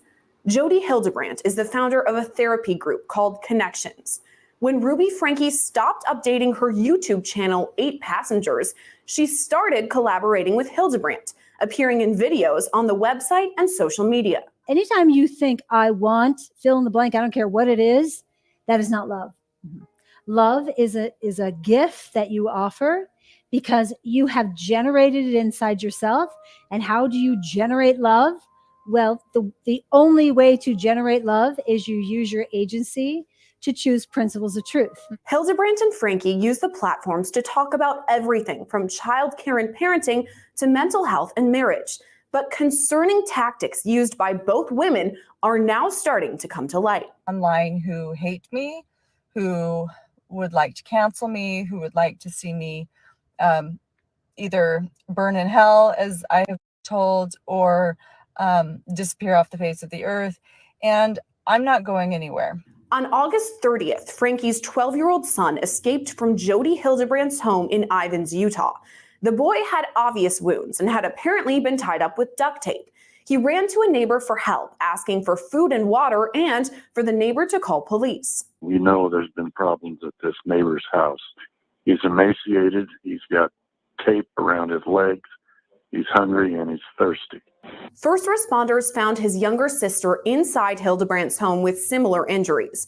In all, 4 Franke children were taken into custody by the Division of Child and Family Services. Nearly 1 month after that news rocked the nation, we now know what multiple search warrants served on that property reveal. According to a warrant signed on August 30th, the victims told police that Jodi Hildebrandt used rope to tie them to the ground. And when they had wounds from that rope, she used cayenne pepper and honey to treat them. Documents also reveal that a third Franke child was inside the home and was reluctant to talk to police. Officers seized several items from the home, like tape, saran wrap. Okay, so there were only 3 kids in the home. So we have Eve and we have Russell. Was it Julie that was in the house or Abby? I'm assuming that Chad and Sherry weren't there. I'm wondering who was there. Because for some reason, I was thinking 4 kids were there. But I guess there were only 3. So where was the other child? Where's the other kid? With the dad? And why? Why could that child stay with the dad, but nobody else could? Bandages, a brown and white rope, a bowl of red liquid, and 2 handcuffs. Officers also found the cayenne pepper and honey paste. A second search warrant was signed for any and all cell phones, computers, tablets, laptops, and surveillance or other electronics that might have recorded what was going on in the home. A third search warrant reveals that the 10 and 12-year-old children were officially determined to be malnourished by medical professionals at the hospital. This week, though, we also saw another major development in the case as Hildebrandt voluntarily surrendered her professional therapy license. The Utah Division of Professional Licensing says they have been working with Hildebrandt's lawyer, Douglas Terry, to secure the license since Hildebrandt's arrest back on August 31st. According to court documents, Hildebrandt was first licensed as a clinical mental health counselor in Utah in 2005. By 2012, she had started Connections Classroom online, and right now, that website is still live. Hildebrandt, who is a devout Mormon, offered several different programs for individuals and couples. Several former clients and patients of Hildebrandt have now come out against her and her methods. Law and Crime Network spoke with Adam Steed, a Utah man who helped get Hildebrandt's license temporarily suspended in 2012.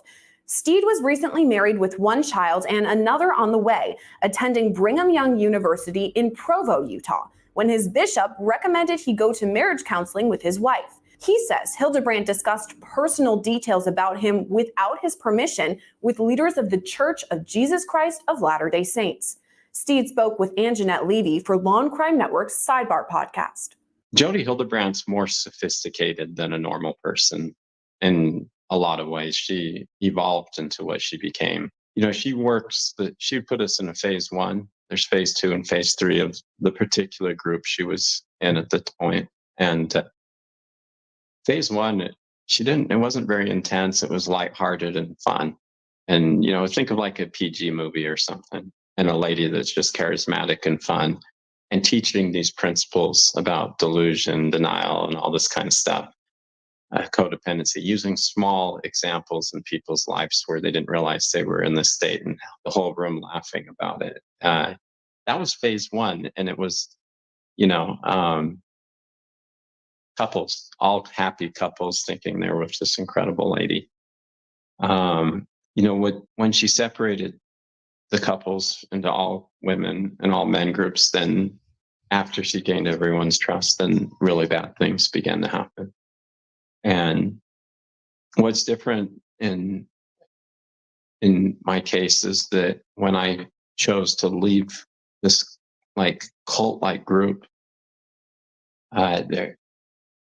Jody tried to punish me, and she worked through BYU Honor Code office and legal measures to try to hurt me.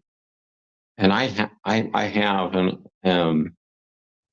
the emails between my ex-wife and her planning out all this stuff, talking about what the real issues in our marriage were, and then them evolving that into something drastically different with allegations that would totally destroy your life.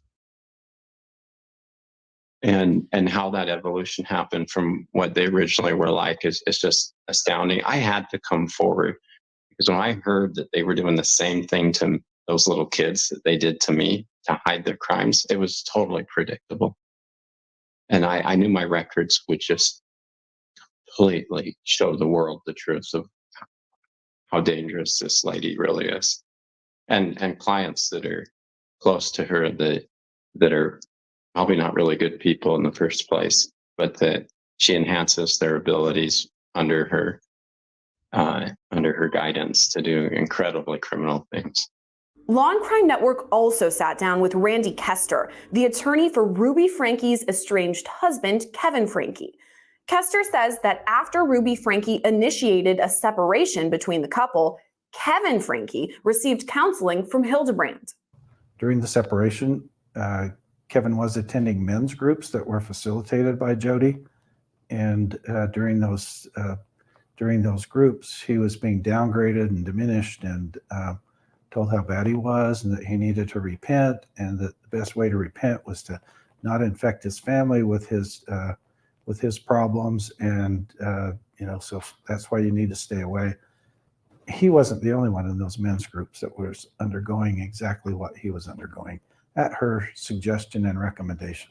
Just so I get a better idea of what these men groups are, would that be, I mean, what would that entail? They're going to like a group and kind of talking about things. Who are the people who are kind of like laying down the law, so to speak? Jodi. And they were Zoom meetings. I don't think they ever met together personally, even though maybe a sponsor of someone would meet personally, but sporadically. The Division of Professional Licensing confirmed Hildebrandt's license was suspended with limitations for 18 months. Eventually, though, it was reinstated. If all that wasn't enough, a third bombshell revelation left audiences shocked when it was revealed a panic room was found inside Hildebrandt's Ivins, Utah home. Hey, LT, there's a panic room inside the garage. Downstairs underneath the garage. Radio recordings from the Santa Clara Ivins Police Department captured the dramatic moments when first responders found it. He says it's a large room. It's a panic room. There were even concerns that other children could be inside. Simple. We've got it, but we can't get into it. My guess is that would be where they're at. We reached out to the Santa Clara Ivins Police Department for more information about that panic room, but we're told they can't release anything else while the investigation is still open. Both Jodi Hildebrandt and Ruby Franke now face 6 counts of aggravated child abuse. They were set to appear in court this Monday for a bail hearing, but that was postponed because of copious amounts of discovery. Right now, they're both being held without bail at the Washington County Jail in southern Utah. Reporting for Law and Crime Network, I'm Sierra Gillespie. I think they go back to court in October now, I believe. But correct me if I'm wrong, but I think I want to say October 5th, but I don't know if it's that close or not. But I guess I would give them time to look over the copious amounts of evidence they have. So this next video that I wanted to show you, it just goes over kind of like just everything that we've kind of went over tonight. And we'll just kind of talk through it a little bit. It's a shorter video, and then we'll start. This is like one of the newer updates, and then we have like the newest updates. And I haven't seen that video yet, but you guys have been talking about it in the chat, and it does say that Ruby Franke's front door has been broken down. So wonder what they did. Search warrant, I'm assuming, but I wonder what they took, if they took anything, and like all that. Okay, I'm gonna go ahead and play this here. Oh, I am too. I'm glad they're sitting in jail. And I'm glad that they're not sitting together, not even near each other. And Ruby's really upset about that. That's what her jail cellmate came out and said. Like she's trying to get to Judy or Jody. I can't want to call her Judy. I don't know why. Jody.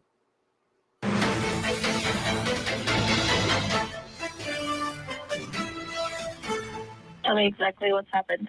I just had a 12-year-old boy show up here at my front door asking for help. And he's said he just came from a neighbor's house, and we know there's been problems at this neighbor's house. He's emaciated. He's got tape around his legs. He's hungry and he's thirsty. He has duct tape around each ankle. Yeah, there's sores around him. I think there's a good chance he's been... He also had... Oh, and he has them around his ankles. I mean, his wrists as well. Okay, this boy has been...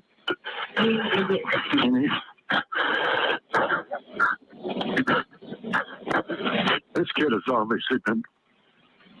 I think he's been detained. He's obviously covered in wounds.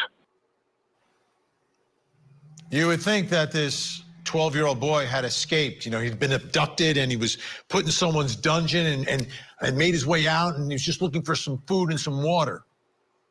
That's not the case. He's in a house with his mother. In a house with his mother, escaping from a house with his mother. Who's his mother? Ruby Franke. There she is. Got some pictures of her. Mother of 6, 41 years old, and one of those mom-fluencers. Had a YouTube page in 2015 when they started. I mean, millions and millions of subscribers and viewers. 2.28 million subscribers. 1,200 videos uploaded of the family, really of the kids. I mean, you look at these at the screen, every video is about what's happening to the kids. This was a woman, as a mom-fluencer, was trying to show how you should be raising your children. That was like her thing. And she's now charged with child abuse. Arrested August 30th. 6 counts of felony child abuse. Well, tonight, more information, folks, from the search warrant, the affidavit from the search warrant of the house where this 12-year-old boy escaped from. Upon arrival, officers found that a 12-year-old victim had duct tape around their ankles and appeared to be emaciated because the victim was abnormally thin and weak. Medical personnel removed the duct tape and located open wounds. The victim, remember, 12-year-old boy, informed officers and medical personnel that the wounds were from the rope that was used to tie the victim to the ground. The victim informed the officers that pepper and honey were used to dress the wounds. Are you kidding me? So they searched the house, they searched her phone and all the electronic communications, and they've arrested Jodi Hildebrandt, who was a friend and fellow podcaster of Ruby Franke, because that 8 passengers page, that's been taken down. A lot of controversy, but even more now. Unreal. Let's bring back in our think tank, Eklund Mercy, Kirk Nurmi, Holly Davis. Kirk, it goes from bad to worse. You're putting like pepper on open wounds from ropes used to tie a child down and then covered with duct tape? Yeah, you know, Vinny, sadly, I think this particular incident is probably going to be just the tip of the iceberg of the kind of perverse parenting, I guess you want to call it, that Miss Franke was engaged in. Because keep in mind here, this boy was emaciated. He's running out to the neighbor. The neighbor makes a comment to the 911 caller that they've had problems with this before. The young child blames himself. So it tells you it's not the first time. This is probably a pattern of conduct for Miss Franke. And here she thinks she's this super parent. She probably feels invincible. She's got all these fans, so she's going to parent her way. And it doesn't really matter what anybody thinks of it. And I think we're going to really see, as this investigation unfolds, the kids are interviewed, et cetera, that there's probably going to be more charges coming, sadly, because this is likely not a starting point, but fortunately the end point. Holly Davis, now it's not mom and dad who've been charged. It's mom and her friend and co-podcaster, Jody Hildebrandt. Mom and dad at this point were separated, and I guess she had the kids, and they're at Jody Hildebrandt's house. What are your thoughts about this case and this whole situation? I mean, this is obviously a psychopath and a person obsessed with the control of parenting. And obviously not every influencer is a psychopath and obsessed, but this woman is, you know, definitely obsessed with the control of her kids. But I'm a divorce lawyer, Vinny, and when you've got a mom that's got control issues, it's very rare that you don't have a dad with control issues too. And I understand he wasn't in the home. I have no information about his involvement in the case, except I've read that he's wanting the kids back. He thinks that the courtroom should be closed to the media and things like that. But I would be very, very curious to know if the dad had absolutely no idea that the mother of his 6 children had such terrible abuse issues. Your children don't get emaciated overnight. That is a prolonged and continuous pattern of abuse. And I would be absolutely shocked if this husband had no idea about what his children were suffering at the hands of his, I suppose, still wife. I believe they're separated, not divorced. Yeah, separated, not divorced, correct. Yeah. I mean, to me, there's obviously a reason why he's separated, and we're all curious to hear it. But I'm a little bit suspicious of any story that doesn't have dad aware of this pattern of behavior. All right, Eklund Mercy, I am going to show you some pieces of the 8 Passengers show or channel from YouTube. These are some of their early videos, not some of the later ones, some of the early ones. Let's take a look, and I want to hear what you have to say about it. I'm trying to make it sound beautiful, and it's not working. You have been waiting for 2 years for today. Welcome to my recital. I've been working on the songs for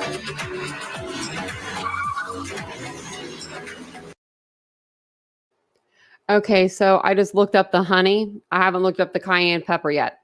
But the honey, it says, I'm wondering if they Googled. I don't know why they would Google honey, because I would not think to go in my refrigerator and be like, oh, open wound, honey. But maybe one of them ladies, they just know this from their mother or something. But it says honey has antioxidant, antibacterial, and anti-inflammatory properties. It can be used as a wound dressing to promote rapid and improved healing.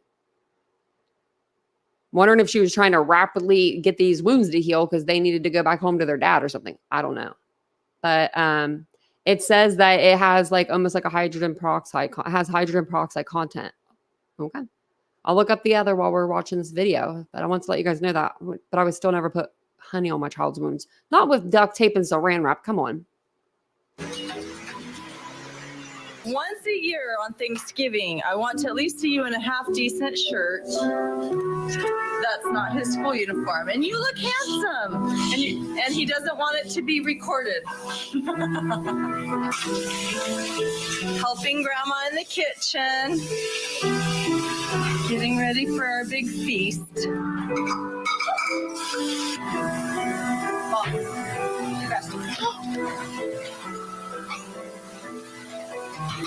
Sherry turned 16 in March, and she is not like ready for us right now. Okay, Sherry, come here.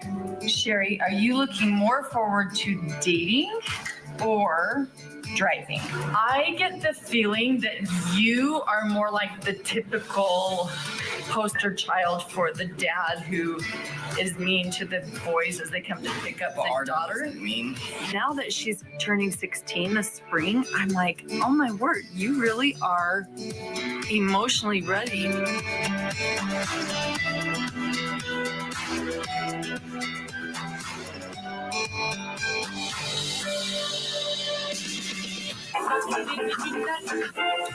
See you guys later. Eklund, anything strike you about those videos? Because I noticed something. You want me to go first? Yes, please. I didn't see any children smiling. Absolutely. A couple of years ago, I read something that stated that mental health issues are going to expand because of social media. And I think what we're seeing here is like a Munchausen by YouTube. Likes and views are addictive. People are addicted to it. And on top of that, you can get financed from it. So it's likes and views that are already addictive. And on top of that, you can make it pretty lucrative based on your followings.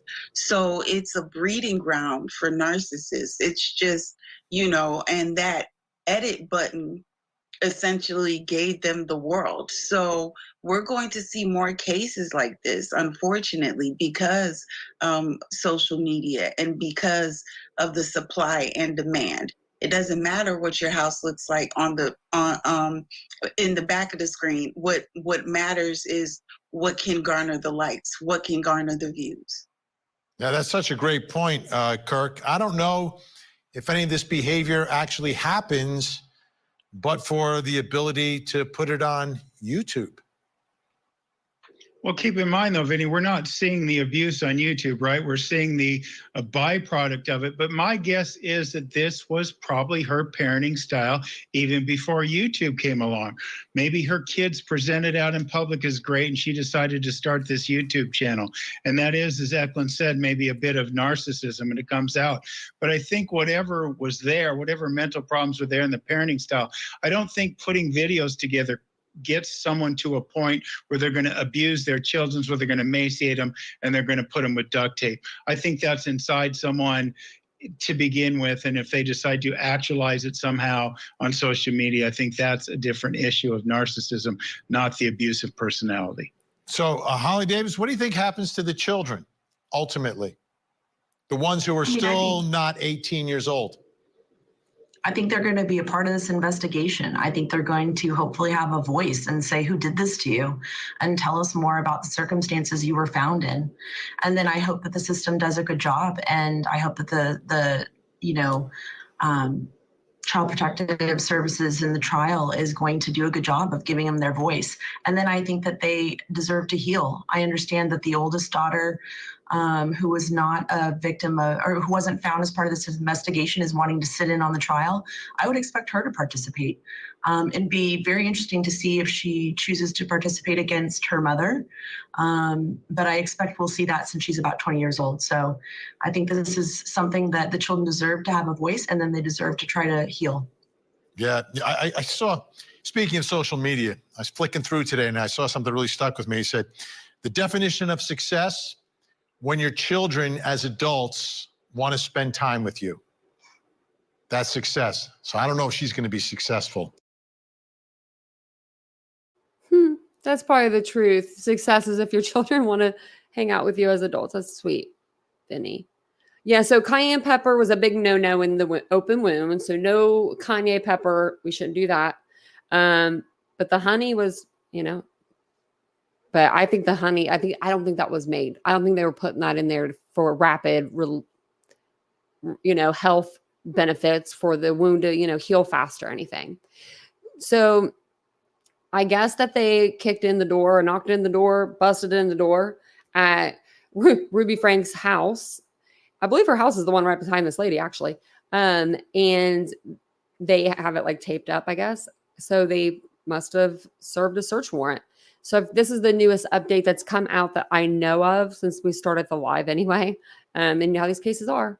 So I'm going to play this one and then we'll probably wrap up the live for tonight. But I haven't seen this yet. So I'm dying to know what they found in that house. That's what this is for. I'm sure it is. Before her son escaped from a home in southern Utah, Ruby Franke and her family lived here in this Springville, Utah affluent neighborhood in the north central part of the state. Now with a taped up front door, this is the family home where the Frankes once lived. I know that somehow during the process of all this going on with the police and other family members and who knows, someone apparently broke the door. So he hasn't been able to get it replaced yet. He's in that process, but yeah, so he's probably got tape on it. This week, Law and Crime Network crews traveled to Springville, Utah, where the entire Franke family once lived. Almost immediately, our crews noticed something out of the ordinary at the home, as tape covered the front door, indicating it had been broken down. Kevin Franke's attorney, Randy Kester, says he isn't sure why the family home has a busted up front door. Somebody broke in? Well, they broke the door. I don't know if someone broke in.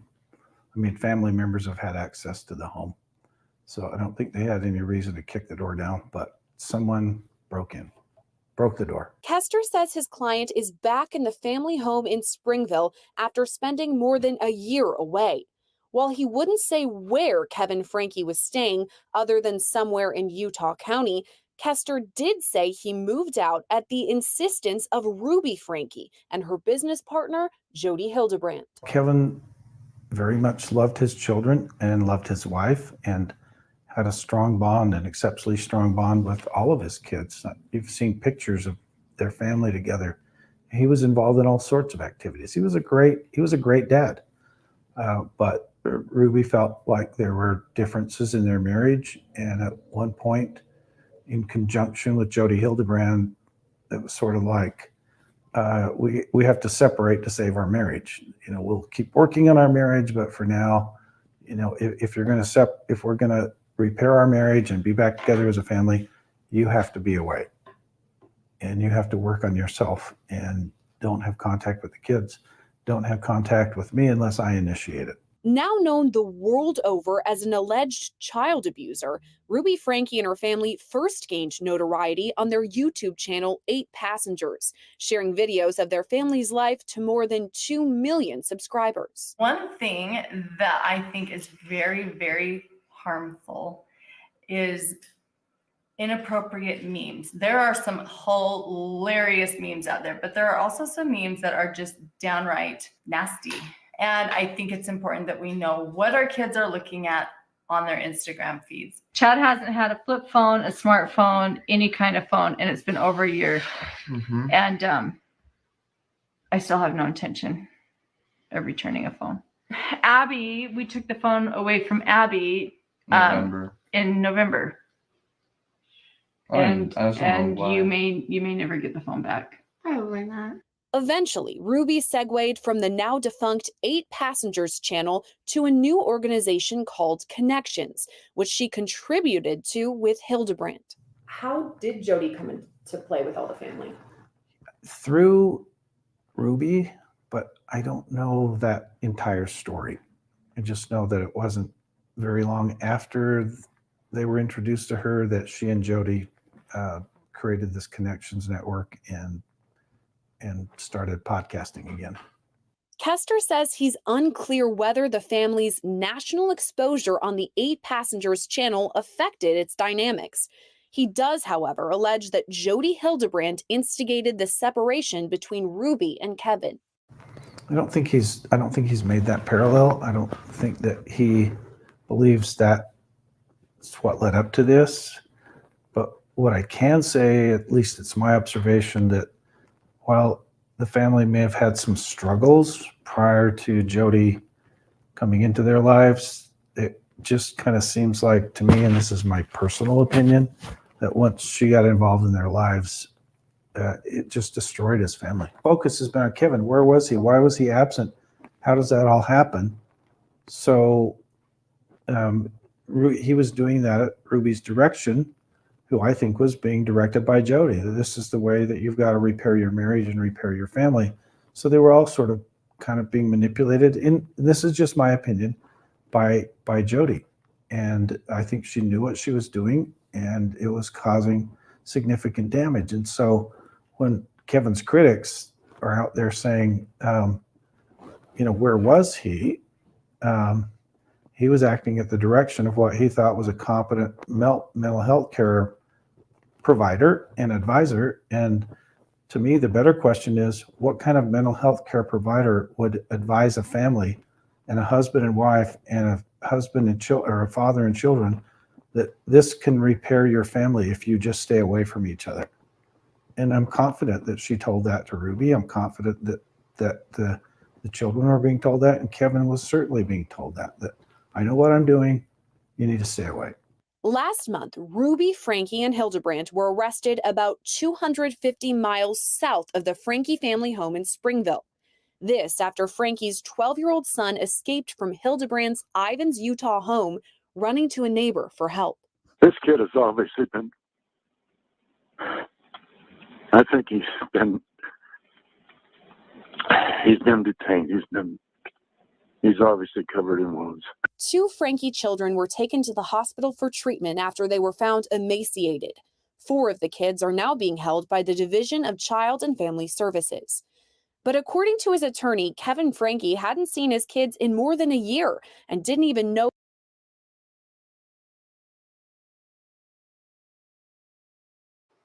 You notice in this picture, not one of her children are looking at her. Not one child is looking at her. They are all looking away. Like, I had to stop that for a minute. I was like, wait a second. They look like they're having the time of their lives. They do not at all. But according to his attorney, Kevin Franke hadn't seen his kids in more than a year and didn't even know they were hours away from the family home. Oh, he was just horrified by what the reports were, and he actually went there to get his kids when he found out about this. He drove all the way to southern Utah, which is 250 miles, and met with law enforcement and gave statements and made an effort to try to get his kids out of that mess. Since then, Kevin Franke hasn't been in communication with his children and is working to regain custody. Kester says he's back in the family's Springville home, but still gave few answers about what could have happened to the door. I honestly don't know. He doesn't know. He wasn't there. He didn't know. None of the neighbors have reported that anyone came over, that they saw anyone just damaging the door. So he just honestly doesn't know. No one's told him. Was anything missing from inside the house? Well, I think some of the kids, the older kids, were in the home. So to his knowledge, he hadn't lived there for 13 months. So he doesn't know what was there. You know, he hasn't told me that he saw anything missing other than some personal papers. But other than that, he hasn't reported to me that anything was stolen. We've had this discussion and he says, I don't have any solid proof of who did it. All he knows is he's got to get it fixed again, and it was quite expensive. Yeah, looks like a nice door. You said it has to get fixed again. Was it broken prior to this? No. Oh, just get it fixed. Get it fixed. Yeah, okay. Good catch. Meanwhile, Ruby Franke and Hildebrandt are being held without bail in Washington County, Utah. The pair were set to appear in court on September 18th, but the hearing was delayed in the 11th hour due to copious amounts of evidence. According to court documents, they'll be back in court after October 5th. Kester says it was new information handed over by law enforcement the morning of the scheduled hearing that caused both sides to delay the bail hearing. And while the Franke story continues to captivate the nation, some have had an adverse reaction to the attention it's receiving. We reached out to others in the neighborhood to ask about the Franke family, and no one wanted to speak on camera. When asked whether they knew the family, multiple people said they had no comment. The ones that did speak to us simply said the media frenzy in this neighborhood since Franke's arrest has been overwhelming. Reporting in Springville, Utah, Sierra Gillespie, Law and Crime Network.